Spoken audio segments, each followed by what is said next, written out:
सातपुड्याच्या कुशीत रंगणार तोरणमाळ महोत्सव. तोरणमाळ महोत्सवासाठी जिल्हा प्रशासन सज्ज.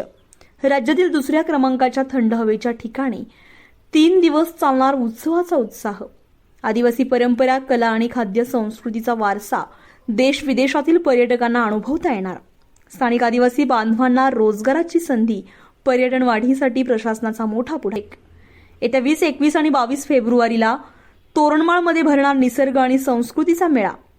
नंदुरबार जिल्ह्याचे भूषण आणि महाराष्ट्रातील दुसऱ्या क्रमांकाचे थंड हवेचे ठिकाण असलेल्या तोरणमाळमध्ये आता पहिल्यांदाच भव्य तोरणमाळ महोत्सवाचं आयोजन करण्यात आलंय. सातपुड्यातील दुर्गम भागातील आदिवासी संस्कृती, नृत्य आणि खाद्य परंपरा जगासमोर आणण्यासाठी जिल्हा प्रशासन सज्ज झालंय. येत्या 20 तारखेपासून पर्यटकांना या निसर्गरम्य सोहळ्याचा आनंद घेता येणार आहे.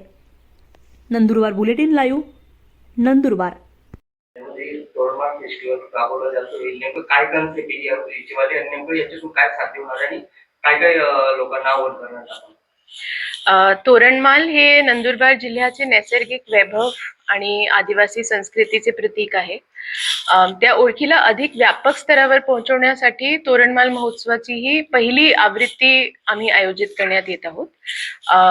मला असं वाटते की हा सांगण्यामध्ये हरकत नाही की हा फक्त जिल्हा प्रशासन नाही, पूर्ण जिल्ह्याचे लोक आणि जिल्हावासी याला एक कलेक्टिव्ह ऑर्गनायझेशन फेस्टिवलचा आहे असं मला मांडायला पाहिजे.